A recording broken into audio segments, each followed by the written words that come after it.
Deep in the Himalayas, hidden among peaks so remote that maps dare not mark them, lies a secret that has haunted explorers for nearly a century.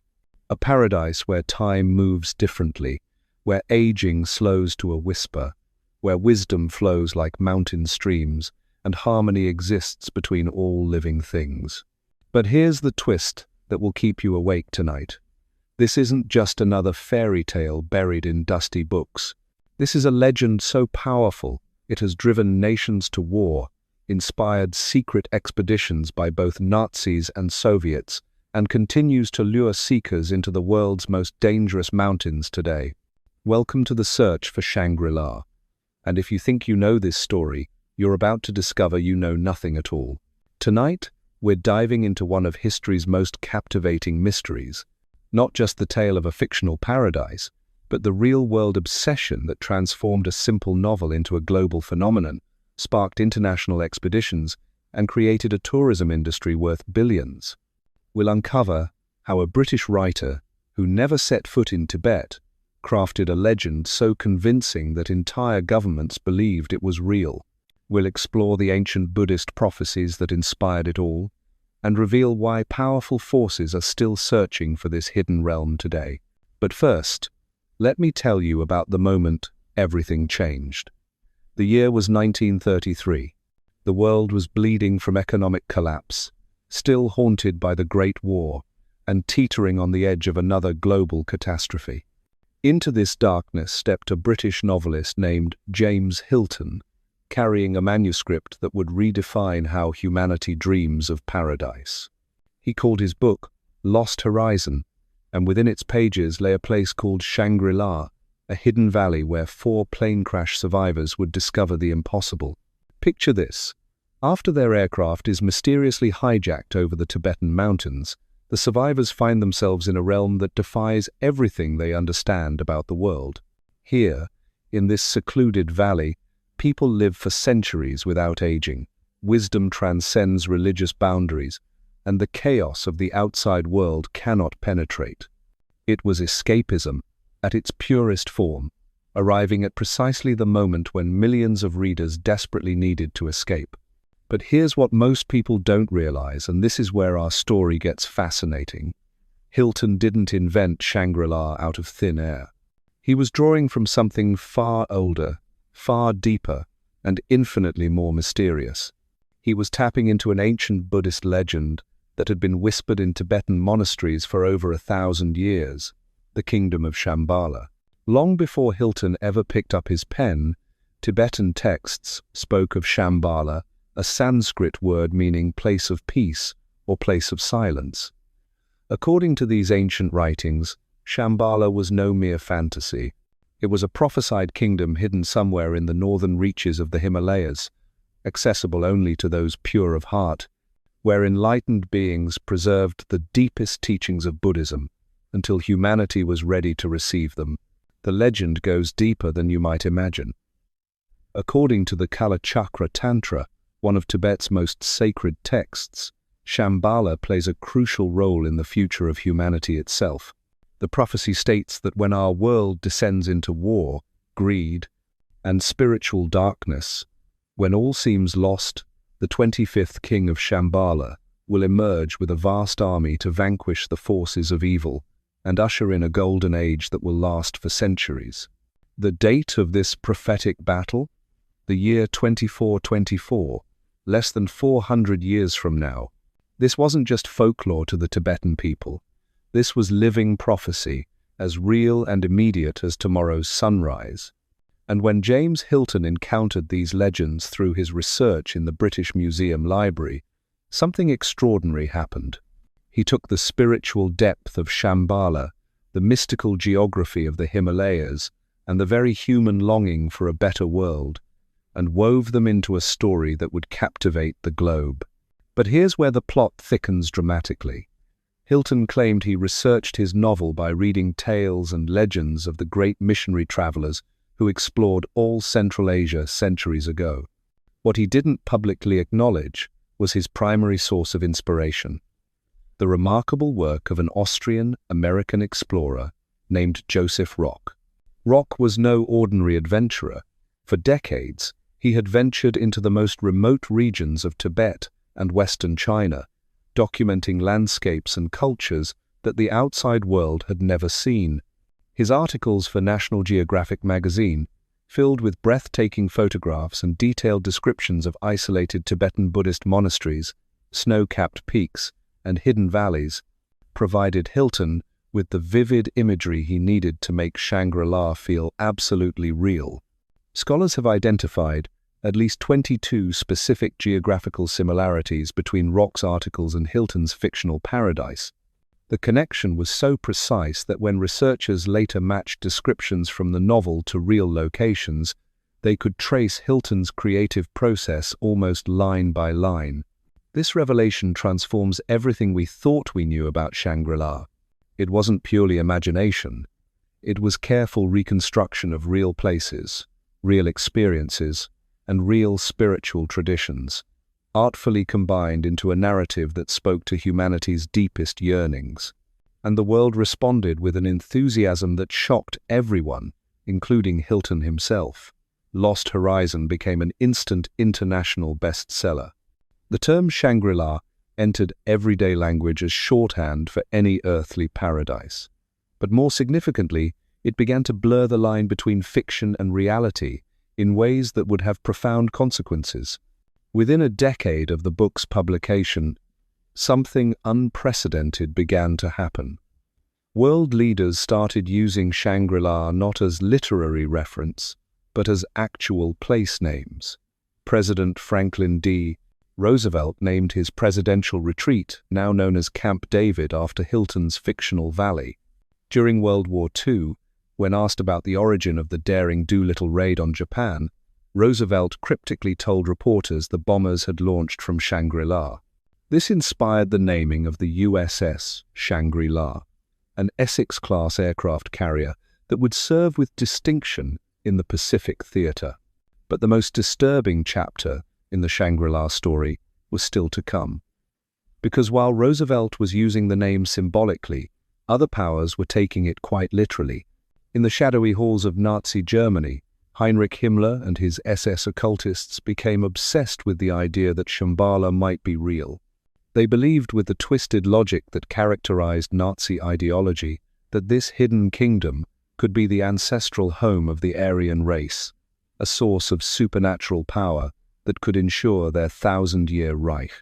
In 1938, Himmler authorized an official expedition to Tibet, led by zoologist Ernst Schaefer, but directed by the SS Ahnenerbe, the Nazi organization dedicated to proving Aryan superiority. This expedition wasn't primarily about science. It was about finding Shambhala, unlocking its secrets, and claiming its power for the Third Reich. Meanwhile, on the other side of the ideological spectrum, the Soviet Union was pursuing its own dark interest in the legend. Soviet officials, influenced by the mystical writings of Nicholas Roerich and his wife Helena, believed that Shambhala's advanced civilization might hold technologies that could create an unstoppable communist superarmy. These weren't casual investigations. These were state-sponsored expeditions, backed by the military and intelligence apparatus of major world powers, all chasing what had started as a simple novel about finding peace in a chaotic world. The irony is staggering. Hilton's Shangri-La represented harmony, wisdom, and the rejection of worldly power, yet it inspired some of the most powerful and destructive regimes in history to launch expeditions into the world's most remote regions, seeking to claim its imagined powers for themselves. But here's what neither the Nazis nor the Soviets understood, and what makes this story even more compelling: the real search for Shangri-La was just beginning. Because, while governments were sending official expeditions, individual seekers, spiritual practitioners, and adventure-hungry explorers were embarking on their own quests, driven not by political ambition, but by something far more profound: the universal human longing to find that place where suffering ends and true peace begins. And in the decades that followed, these searches would lead to discoveries that nobody saw coming. The modern hunt for Shangri-La took on a life of its own, evolving into something neither Hilton nor the ancient Tibetan mystics could have predicted. Individual explorers, armed with little more than weathered copies of Lost Horizon and an unshakable belief that paradise existed somewhere in those impossible mountains, began disappearing into the Himalayas with alarming regularity. Some never returned. Others came back changed, speaking in hushed tones about valleys they couldn't quite describe, about moments when the veil between worlds seemed impossibly thin. The stories they brought back only fueled the obsession further. Take Nicholas Roerich, the Russian painter and philosopher, whose expeditions in the 1920 seconds became the stuff of legend. Roerich wasn't searching for political advantage or military secrets. He was a true believer, convinced that Shambhala existed as a tangible place where enlightened masters preserved ancient wisdom for humanity's darkest hour. His team disappeared for months during their Tibetan expedition. When they finally emerged, Roerich claimed they had found the entrance to Shambhala itself, a doorway sealed with stones, waiting for the prophesied time when it would open again. He painted the Himalayas in shades of blue, so vivid they seemed to pulse with otherworldly energy, and he spoke of encounters that defied rational explanation. But Roerich's account raises a chilling question. If he really found something, why didn't he enter? What was he afraid of discovering on the other side of those sealed stones? The search intensified as the 20th century progressed. Expedition after expedition ventured into the most remote corners of Tibet, Nepal, Bhutan, and Western China. Each one claimed to have found clues, pieces of the puzzle, that would eventually reveal Shambhala's location. Maps were drawn and redrawn. Ancient texts were translated and retranslated. Oral traditions were recorded from elderly lamas who spoke of hidden valleys, accessible only during certain celestial alignments. And then, in 1999, something extraordinary happened. American explorers Ted Vail and Peter Kleeker announced they had solved the mystery. After methodically comparing Hilton's descriptions with Joseph Rock's National Geographic articles, they claimed to have identified the real-world inspiration for Shangri-La, the Muli Monastery in southern Sichuan province. Their evidence was compelling. 22 specific points of similarity between Hilton's fictional paradise and Rock's documentation of this remote Tibetan Buddhist monastery. The geographical features matched. The cultural details aligned. Even the architectural descriptions corresponded with uncanny precision. But here's what makes this discovery both thrilling and deeply unsettling. Muli Monastery wasn't just a place that inspired a story. It was a functioning spiritual center where monks had been practicing the same traditions for centuries, where the boundary between the mystical and the mundane had always been fluid, where visitors reported experiences that challenged everything they thought they knew about reality. Was this the answer? Had the search for Shangri-La finally ended in a real place with real people living real lives? Or was this just another layer in a mystery that was designed to never be fully solved? Because while Vail and Kleeker were celebrating their discovery, something else was happening on the other side of the world. In a boardroom in Beijing, Chinese government officials were about to make a decision that would transform the entire Shangri-La phenomenon in ways nobody could have anticipated. In 2001, the city of Zhongdian in China's Yunnan province officially changed its name to Shangri-La City. This wasn't just municipal rebranding, this was the commodification of a dream. The Chinese government had recognized something that escaped most Western observers. The name Shangri-La had become more valuable than gold, more powerful than any military weapon, more influential than any political ideology. They were going to turn the legend into the world's most ambitious tourism project. The transformation was breathtaking in its scope and audacity. An entire region was reimagined, reconstructed, and marketed as the living embodiment of Hilton's fictional paradise. Ancient Tibetan architecture was restored and enhanced. Spiritual practices were packaged for modern consumption. The natural beauty of the region, already stunning, was presented as evidence that this was indeed the Shangri-La that seekers had been hunting for decades. The numbers tell the story of this transformation's success. By 2024, the region was welcoming over 19 million tourists annually, generating nearly 24 billion yuan in revenue. But behind these impressive statistics lies a more complex reality. What happens when you commercialize paradise?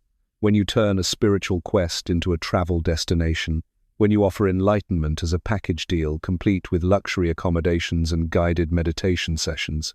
The answers to these questions reveal something profound about human nature and our relationship with the transcendent. Because the tourists who flock to modern Shangri-La aren't just seeking beautiful scenery or exotic experiences. They're carrying the same longing that drove explorers into the mountains for nearly a century, the hope that somewhere in this world there exists a place where suffering ends and perfect peace begins. But there's a problem with finding paradise, especially when it's been carefully constructed for your consumption. The moment you recognize the gift shop, the tour guide, the scheduled meditation session, something essential dies. The mystery evaporates. The transcendent becomes mundane. And yet, something remarkable persists. Even in commercialized Shangri-La, even among the crowds and the carefully orchestrated experiences, visitors report moments of genuine transcendence, glimpses of something real behind the constructed facade, experiences that remind them why the search began in the first place. Perhaps this is the ultimate lesson of the Shangri-La phenomenon. Paradise isn't a place you can visit. It's a state you must create within yourself. But the story isn't over. Because while millions of tourists are content with their guided tours of reconstructed paradise, others are still searching, still disappearing into unmarked valleys, still following ancient maps and cryptic prophecies, still believing that somewhere beyond the reach of tour buses and souvenir shops, the real Shangri-La waits. And here's what they're finding in the most remote corners of the Himalayas, in places where no government has thought to build hotels or meditation centers, in valleys so isolated that the outside world remains nothing but rumor. In the summer of 2003, a Tibetan monk named Tenzin Norbu made a discovery that sent shockwaves through the small community of researchers still actively hunting for the authentic Shambhala. Deep in the Changthang Plateau of northern Tibet, in a region so remote that Chinese satellite imagery showed nothing but blank white space, Norbu stumbled upon something that shouldn't exist, according to any known map or historical record. A monastery, not ruins, not archaeological remains. A functioning monastic community that had somehow escaped detection by the outside world for what appeared to be centuries. The monks who lived there spoke a dialect of Tibetan that linguistic experts couldn't classify. Their texts, when finally examined by scholars, contained astronomical calculations that predated known Tibetan Buddhism by several hundred years. Most unsettling of all, they claimed their monastery had been waiting for visitors who would arrive when the world outside grows too loud for wisdom to be heard. They had been expecting someone. They had been expecting everyone. Norbu's account, initially dismissed by academic institutions as either fabrication or misidentification of a known site, gained credibility when independent verification expeditions began disappearing with disturbing regularity. 3 separate teams sent to investigate never returned. 2 others came back speaking of temporal anomalies and geographical impossibilities that made their reports sound like science fiction rather than anthropological research. What they described defied rational explanation. Valleys that appeared on no map yet seemed to have existed for millennia. Weather patterns that followed no known meteorological principles. And most importantly, people, not just monks, but entire communities, living in ways that seemed untouched by the passage of time outside their hidden realm. But here's where the story takes its most disturbing turn. Because while independent researchers were stumbling upon these anomalous discoveries, governments were quietly taking notice.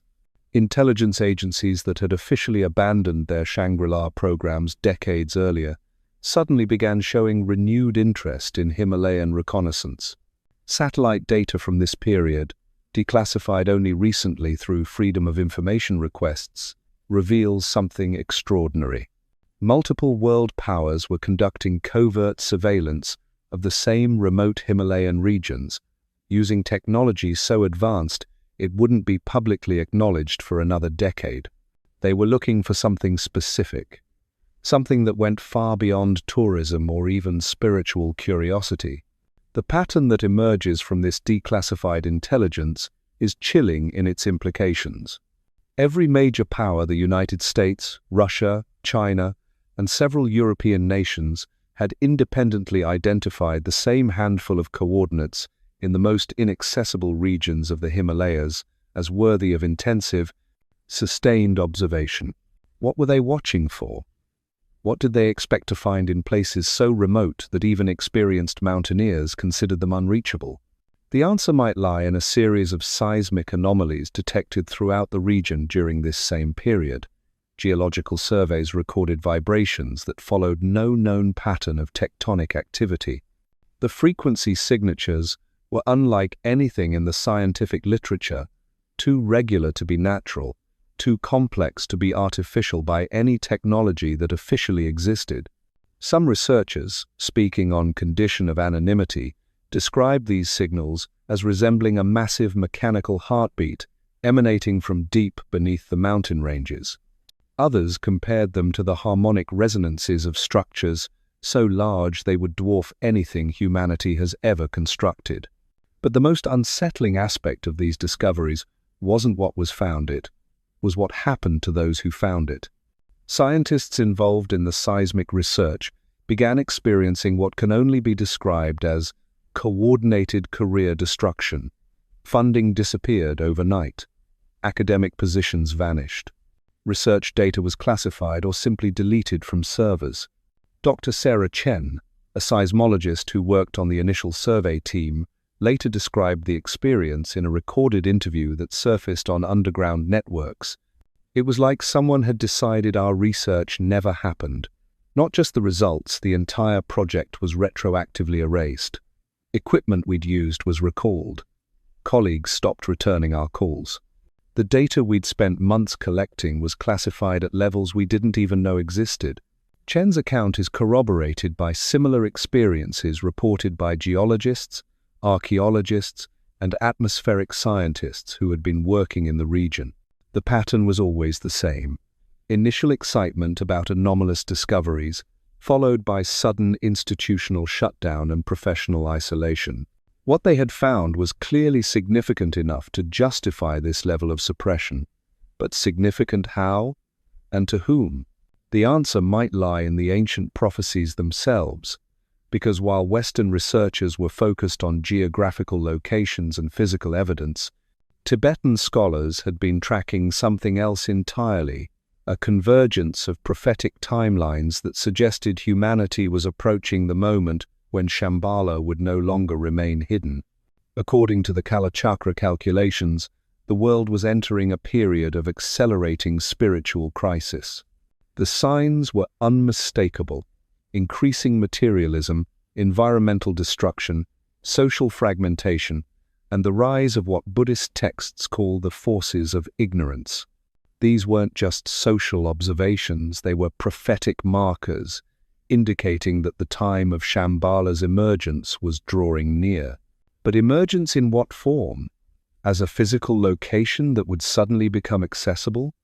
As a spiritual teaching that would spontaneously appear in human consciousness? Or as something else entirely? Something that required careful preparation and absolute secrecy until the proper moment arrived. The monks at that isolated monastery discovered by Tenzin Norbu claimed to know the answer. They spoke of serving as guardians not of a place, but of a moment. Their role, they explained, was to preserve specific knowledge and practices until the prophesied time when the outside world would be ready to receive them. What knowledge? What practices? And most importantly, ready for what? Their answer was both simple and terrifying: ready for the choice that would determine humanity's next evolutionary step. Because according to their understanding, Shambhala was never just a hidden kingdom. It was a test, a challenge, a crossroads where humanity would be forced to choose between wisdom and destruction, between spiritual evolution and civilizational collapse.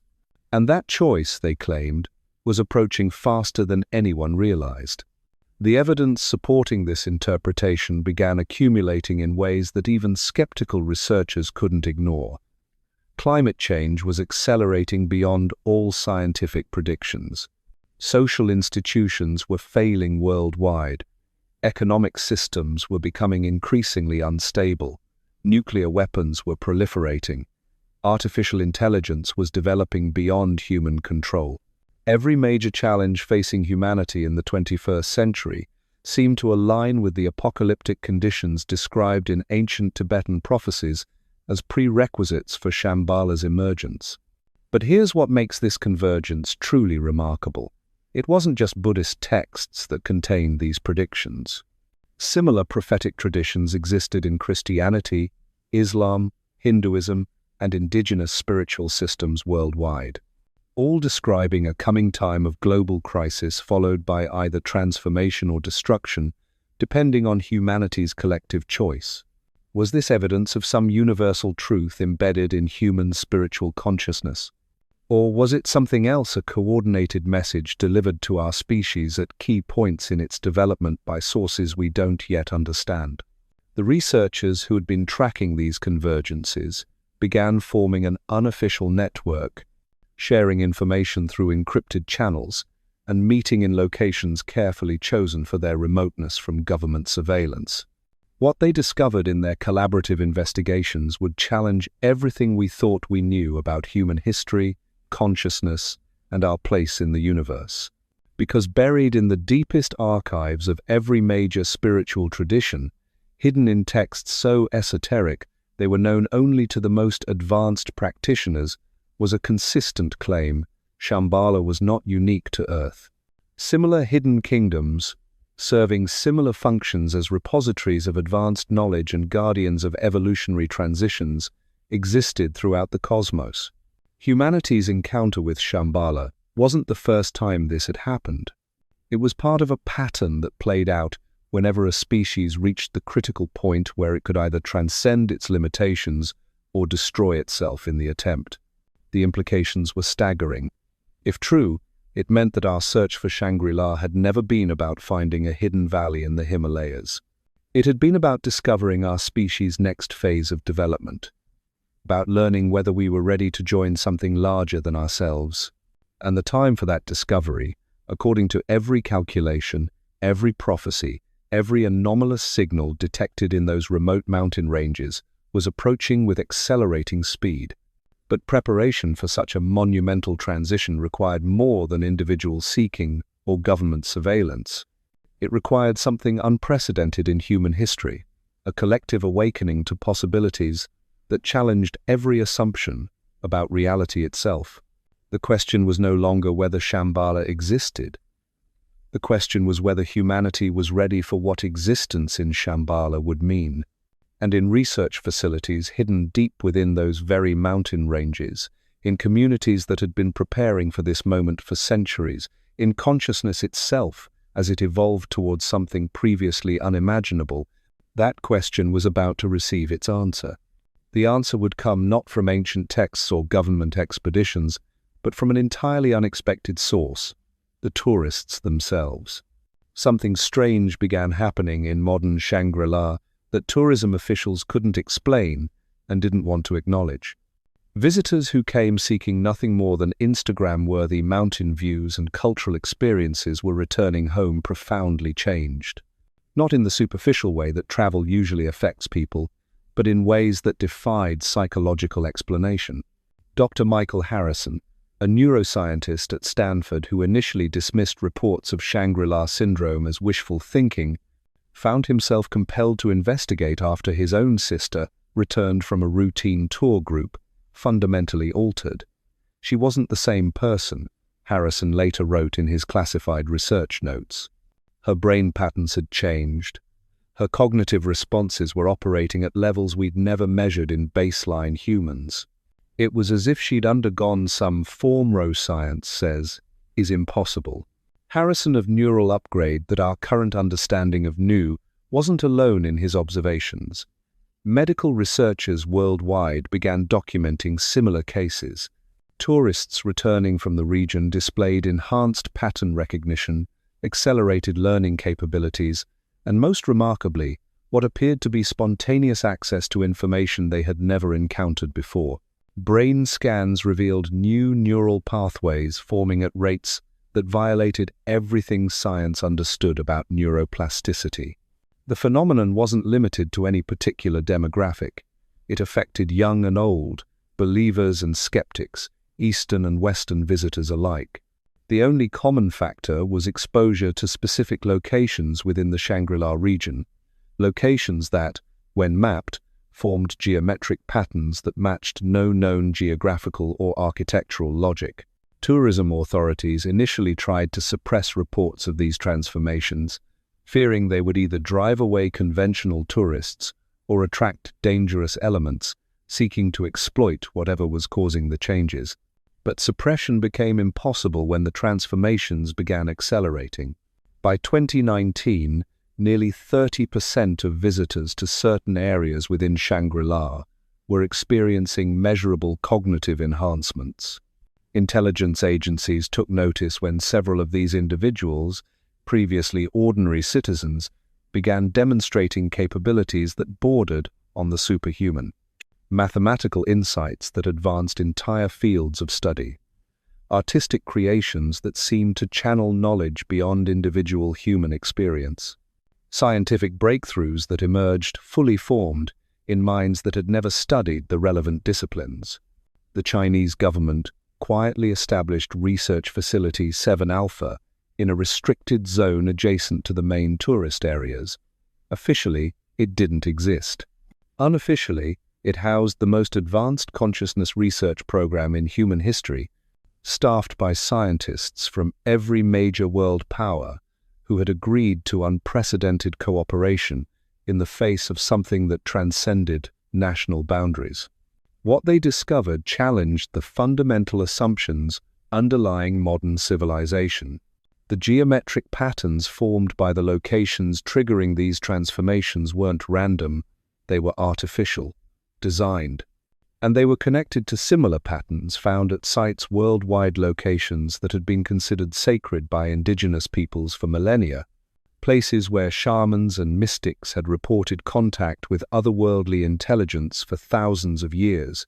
Stonehenge, Machu Picchu, the Giza pyramids, Angkor Wat, Easter Island, all contained elements of the same geometric principles being discovered in Shangri-La. All had been sites of reported consciousness-altering experiences throughout recorded history. All were nodes in what appeared to be a global network designed to facilitate human evolutionary development. But the network had been dormant, waiting, until now. Seismic data revealed that the harmonic resonances first detected in the Himalayas were spreading. Similar frequencies were being recorded at sacred sites worldwide, growing stronger with each passing month. The network was activating, and the consciousness-enhancing effects were no longer limited to remote Tibetan valleys. Dr. Eleanor Vasquez, the lead researcher at Facility 7 Alpha, made the connection that changed everything. "We weren't studying a phenomenon," she reported in her final transmission before the facility went dark. "We were witnessing the culmination of a project. Someone or something had embedded this network in our planet's structure long ago, designed to activate when our species reached a specific point in its development." The tourists weren't being changed by Shangri-La. Shangri-La was using them to change us all. The implications were staggering. If Vasquez was correct, then every spiritual tradition, every mythology, every story of hidden wisdom and divine contact throughout human history had been preparation for this moment. The network wasn't just facilitating individual transformation, it was orchestrating the evolution of human consciousness itself. But evolution toward what? And under whose direction? The answer came from an unexpected source: the children.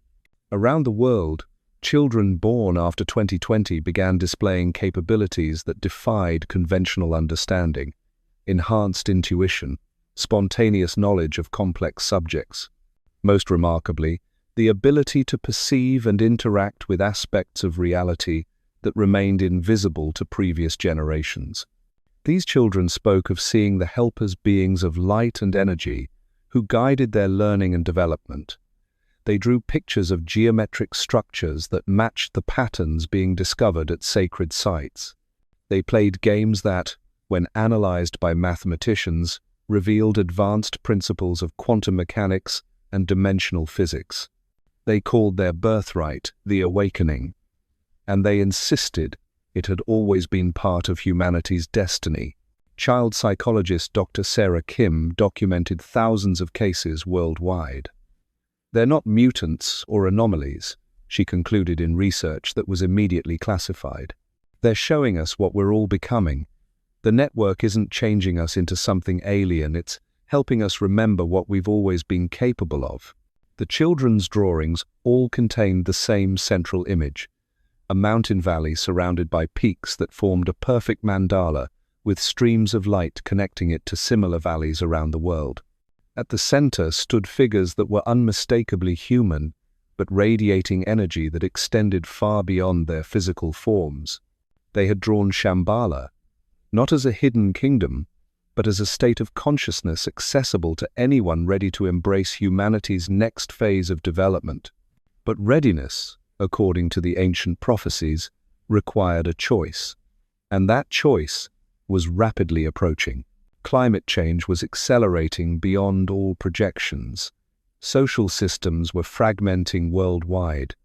Economic collapse seemed imminent. Nuclear tensions were escalating. Artificial intelligence was developing beyond human control.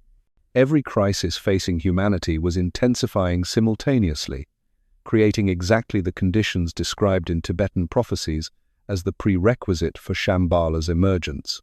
The network was forcing the issue. Humanity would either evolve or destroy itself. There was no middle ground. And in the most remote research facilities, in the consciousness of the transformed visitors, in the innocent wisdom of the awakening children, the answer was beginning to emerge. Shangri-La had never been a place to find. It had been a future to create. The hidden paradise of legend wasn't waiting in some inaccessible valley.